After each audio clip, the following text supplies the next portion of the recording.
Hello, Internet, and welcome back to another episode of Meet La Prensa. And again, Pablo and I here talking about what's going on in today's politics and in Congress and The whatnot. national news. National news, you name it.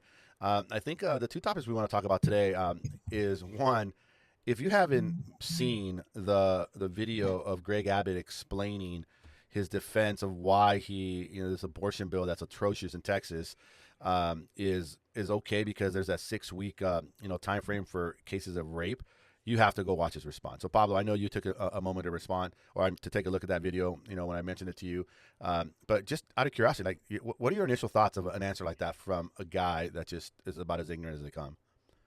I mean, the thing about Greg Abbott is I honestly do believe that he looked over at what Ron DeSantis was doing in Florida, and everybody was like, oh my gosh, look at Ron DeSantis. He's going to be the next GOP candidate for president.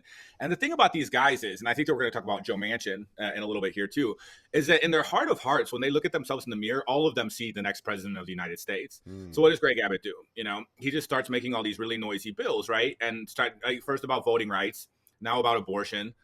There was another one too that was in the headlines earlier this morning too. Yeah. So, but with the abortion, this is a really interesting moment for abortion because there was an interesting article in Open Secrets just the other day about how actually it's the pro-abortion groups, like the pro, I don't know how they define themselves, but pro-abortion groups, right? Yeah. Spend a lot more money on advocacy than anti-abortion groups do at this point. And this seems like a sea change to me. I remember when I was a kid, man, and granted, I grew up in sort of conservative Missouri, but anti-abortion was like the thing, man. Like my congressman was Todd Aiken. And the disgraced congressman from Missouri who said that, women's bodies understand what is legitimate rape versus not legitimate rape. Man, I remember that. That was insanity back then. It was just like, what? Yes. Right. But it kind of makes you wonder, like, if Todd Aiken were around today, if he would have a place in the modern GOP. He would. You think he would, right? Yeah. He might even be a superstar. So he might be at home right now thinking, like, how do I get back into this? Now it's my time now. Yeah. He wants to go work for Greg Abbott. Yeah. No, I think that there's a lot of backlash going on right now, and I'm sure you've seen this too, Ivan, that the pro-abortion groups are saying, look, this is something that we have to fight against. So in California, and the way it's kind of playing out in the California recall is that actually mobilizing a lot of women. We saw a Univision clip that was talking to people in line to vote in this runoff referendum. Mm-hmm. And they were saying, man, like, I'm here because I don't want what Greg Abbott did to happen in my state, California. I think that you're going to find a lot of people in Florida and in these other states that are thinking about also passing restrictive abortion laws, also mobilizing a base that they can't possibly understand. Because at the end of the day, and this is something I told Leland Vittert last night on his show. Good job, by the way, on the show. I watched that. Good work. Thank you. Shout out to Alex Gangitano, who was on the show with me, my old colleague from Roll Call, White House correspondent for The Hill, best in the biz. But one of the things I told Leland was that the key to Donald Trump's election victory, right, was the creation of new voters. He was able to inspire people who had never voted before into voting. And I think that is what these restrictive abortion laws seem to be doing. They're starting to mobilize people who had kind of maybe gotten bored or they weren't as excited or excitable about politics as they were when Trump was president, when everybody was glued to this like constant barrage of chaos, right? Right. This is one of those moments where you have a moment of absolute chaos for women who want to get an abortion or women who have been through that process. There's a lot of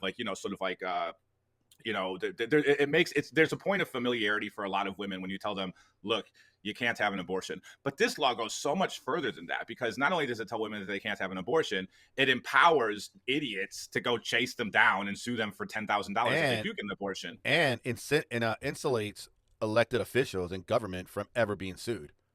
So they literally wrote that law. Hey, we're going to protect the government and elected officials and legislators, but we're going to give the power to the citizen, and that's where it kind of got a little tricky. But you know what? On that point, I want to kind of makes you wonder how many of them are getting abortions and not telling anybody. Well, that, but also something I heard last night, and I wanted to ask you this because this is something that I didn't really think about, but it made sense when I heard it, and I forgot if it was on one of the news channels I was just watching last night. But they were talking about the timing of, and I'm gonna paraphrase, the timing of this abortion bill coming out in Texas. The thought was, and they were saying that Abbott might have had a plan, or the Republicans in that state had a plan that, hey, if we get it out now, we're still, a year away from the midterms, a year and 2 months away, that by the time the midterms come, that things will have died down enough where it won't be top of mind. Like if the midterms were in 2 months, oh, bro, it'd be like game over, Yeah, Republicans. yeah. It's like it's like that. It would be a bloodbath. But I'm curious what you think. I mean, it's like it really kind of struck a nerve with me, thinking like, well, maybe they are being strategic. Maybe they're hoping that over the next 14 months things die down. What are your thoughts on that? Well, I think it's a perfect way to segue to the second topic of our conversation here this morning. Because if Republicans recognize that in the first term of in an off year, in a year where there is no midterm or presidential election, that they can get away with murder, Joe Manchin doesn't seem to get the memo, because every single time, look, Joe Biden is in the first year of his presidency, and everybody who's been following politics for more than one or two presidential terms recognizes that it's in the first term of a new presidency that you can get away with a lot, Right? A lot. So, right now, and again, these reports, as I understand it, are unconfirmed. Axios, like but they're saying they're hearing from sources from inside the White House that that negotiation, that he's only willing to support $1.5 trillion. But to your point, you said it perfectly. I don't know if unnamed sources are appropriate for something this consequential. You know what I mean? Like if Jen Psaki takes to the podium today and says, yes, we've spoken with Manchin and he is unwilling to support $1.5 trillion. But right now it sounds like, I mean, I don't want to question the integrity of our fellow outlets, our fellow journalists, or anything like that. But this is one where you actually need a name on it. I think that, everybody, Politico kind of pioneered this whole, let's do everything we possibly can to find daylight between people within a negotiation and call it news, right? Mm-hmm. But this is one of those things where there's way too much at stake to just rely on unnamed sources. So I was disappointed in the Axios story today. I don't know if the Hill story, the one that you just flashed up on the screen, I don't know if it included actual named sources. But so far, I haven't heard neither one did. But so far, I haven't heard anything from Manchin. I haven't heard anything from the White House. All I'm hearing is that unnamed sources are telling these competing outlets all these different numbers. So it sounds like bullshit to me, A. And B, it also, going back to the point, if it is true, it's indicative of a Democratic Party that doesn't recognize the timing of the situation. They could easily pass $3.5 trillion thing right now. I mean, because we aren't in a midterm year. By next year, no one will remember it the same way nobody remembered the Trump tax cuts by the time the midterm rolled around. You know what I mean? This was just something that rich people got rich. The super wealthy got wealthier, and then everybody just kind of forgot about it. It kind of went away. There were other crises to worry about. And by the time the midterm election rolls around, what are we going to have? Like another 12 hurricanes, maybe a couple of earthquakes, maybe Yellowstone blows up. There's a million things that are going to happen, right? But let's say those reports are accurate, right? Let's say they're accurate, that he's only willing to go up to 1.5 trillion, not to 3.5 trillion. One of the, and as I read the articles on both the Hill and the Axios one, they're talking about some of the things that he's I guess for lack of a better word, against in the 3.5 trillion is the funding for childcare, funding for 2 years of college, right?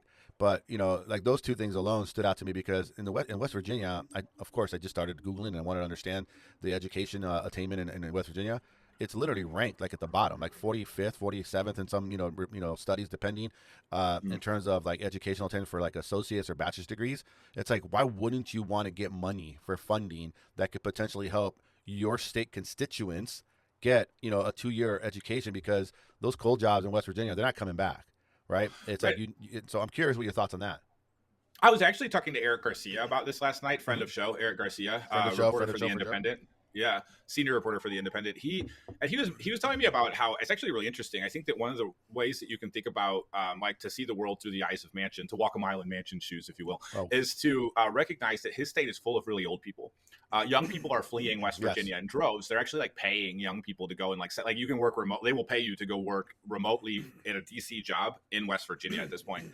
So I guess one of the ways to think about him trying to nix childcare and education is that his core constituents are just a bunch of old people. Now it's incredibly selfish, because I don't anticipate. It's just Joe Manchin is from a political dynasty, and again, this is another one of those cases where I think this is a guy who wakes up in the morning, looks in the mirror, and sees the next president of the United States, and this is a way that he can get attention. I think that all negotiations are fluid, and these timelines that they're putting on the reconciliation and the infrastructure bills in particular are super artificial. So I know, shout out to the reporters who do the work every day, but your vacations and your ability to take time off, and have a Thanksgiving break and stuff like that isn't as important as actually getting these bills through, right? So I mean, I think that it's sort of you know what I mean?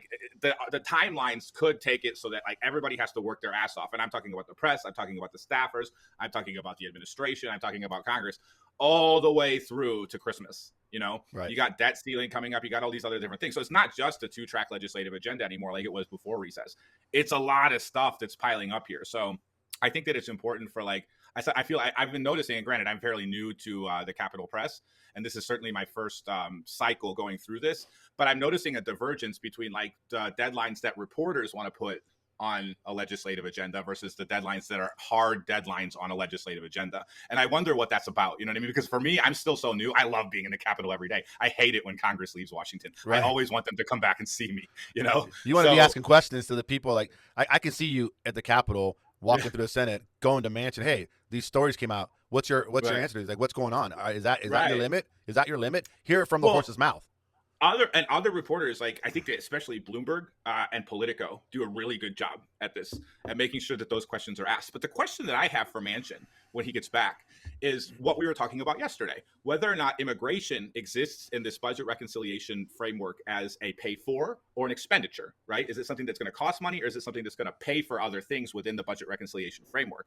Now that he's written, if the expenditure for the total budget reconciliation package is going to be reduced by over half, then it stands to reason that the only way immigration reform could fit into the package would be as a pay for. It would be as something that's paying for the $1 trillion, the $1.5 trillion, the $3.5 trillion, the $10 trillion, whatever they decide to spend, right? So I think that, like, I want to hear it from Manchin, like, where does immigration reform fit in this thing? Because if immigration reform isn't in this thing, if we're going to pay out a bunch of money for old people, if we're going to pay out a bunch of money for like childcare and old people care and all this other stuff, right? Immigrants, it is a labor force, it is a labor initiative that is going to be built on the backs of immigrants. So if immigrants go through this like they did during the pandemic relief, right, where it's like we're going to expect immigrants to keep our food on our table for cheap, we're going to expect immigrants to deliver our food for cheap, we're going to, when a water main breaks or some shit in our house during the pandemic, we're going to expect immigrants to show up in our COVID like infested like apartment complexes or condos or McMansions or whatever to fix it, but we're not going to give them any federal relief at all. Like we expect all these services from them, but we're not going to give them any relief. If that's what this is going to be again, you know, then there's a problem. Like there's a big problem, because immigrants, obviously we do get the job done. And right now it's, you know, we get the reconciliation paid for through like these mechanisms that we've talked about before on the show, like dynamic scoring, like, you know, these accounting tricks that people use to pass a bill this large and say that it's paid for. Well, immigrants are the ones who are going to be paying for it. Everyone else is expensive in the legislative framework. The only people that actually add money to anything, it seems so far, are immigrants. Right. So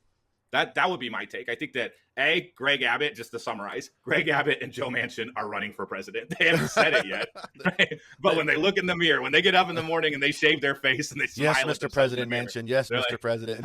No. I accept your nomination to be the Democratic or the Republican Party. Hey, real quick, one of the things that I forgot to mention as we were talking about Abbott, and I just want to kind of touch base on a little bit, is if you haven't had a chance to watch, if you haven't had a chance to watch AOC's response to Greg Abbott's statement last night on CNN, it was a lesson in biology, female biology, nationwide, of things that Abbott has no clue about. And what was she talking about, like the menstrual cycle? Yeah, dude. She was basically, you know, his argument is like, hey, you get raped, you got 6 weeks to get an abortion. Her argument is like, well, that's not how women's menstrual cycle, you know, actually works. But you wouldn't know that because you're a man and you don't have to worry about that. You know, and she goes into, you know, 6 weeks. I mean, it's really a 2 week late on your period. It could be in that for a menstrual cycle. It could also be due to stress. I mean, I'm not a woman, obviously. We're not women, but you know what? It was 2 weeks late. Doesn't that just happen sometimes when you're not pregnant? Exactly. Stress. Your diet can change. There's like, she points out things that, you know, us men don't know because we don't deal with. But I shared a post. Women deal with a lot, man. You know, I shared a post yesterday, and it just stood out to me because, I mean, as a man, it really basically, you know, something to the effect that if you don't have like a menstrual cycle or whatever, then you have no say in the matter. It's like just shut up, just shut the shut the fuck up, right? Yeah, what do you know, right? And and it really is. I mean, I think at the end of the day, I mean, I'm really just disappointed at the fact that it's so obvious and so easy for the GOP to say, my body, no mask, your body, I'm going to tell you what to do. Right.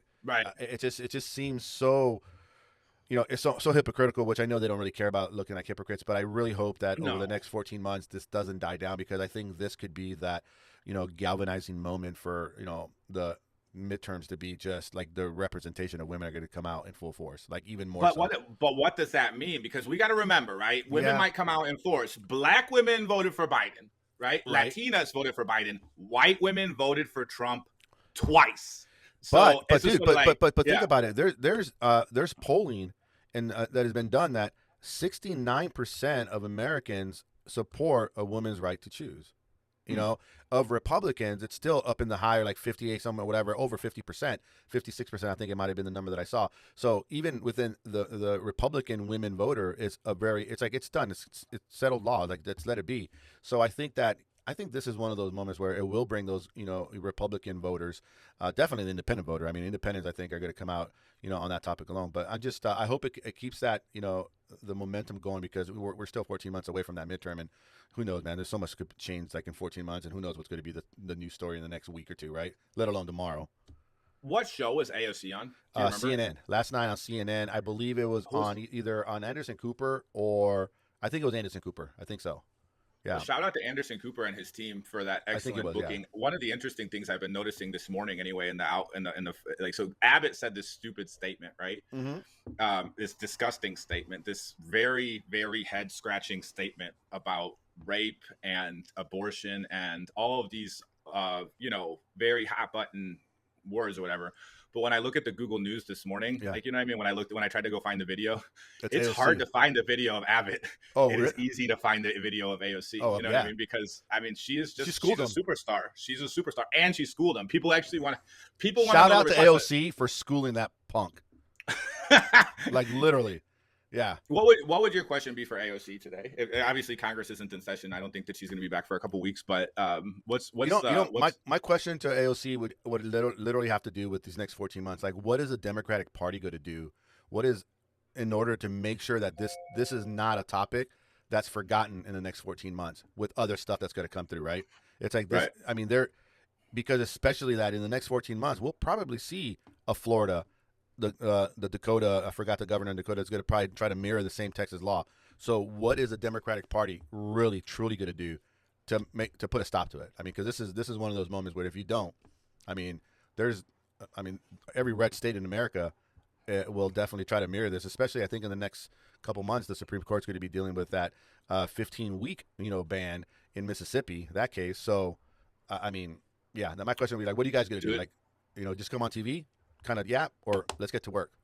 Can I say what I would answer if I was getting that question and I was over here? If I'm a Democrat, right, I would say 6 words: voting rights, voting rights, voting rights.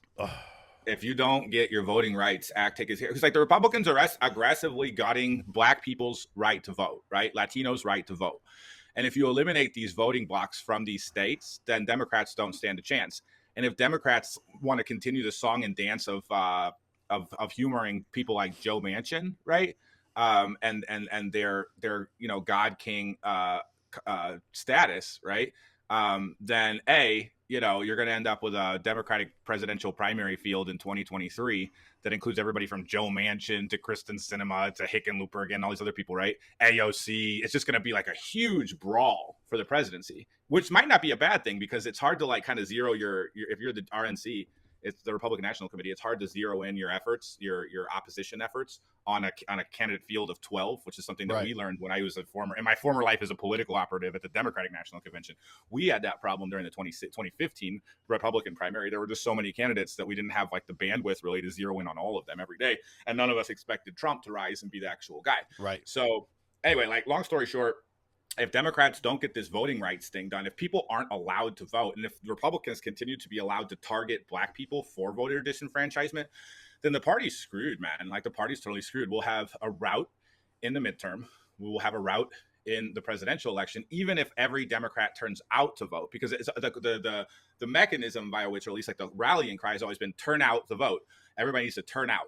But what happens when you turn out? Okay, turn out basically means I'm going to leave my house and go to the voting place, right? What happens when you get to the voting place and they're like, oh, sorry, your name's not on the list. Or, oh, sorry, you need 8 forms of ID, Or, oh, sorry, you're Black and we just don't want you here. Oh, sorry, somebody gave you a bottle of water while you were waiting for 3 hours in line. So not only are you not allowed to vote, but you're under arrest. Like, what happens when that's the case, right? And Republicans take the election. Well, definitely voting. Yeah, voting rights. I think you're right. I mean, that's probably another question that is as important, if not more important, because without voting, it doesn't really matter what happens, right?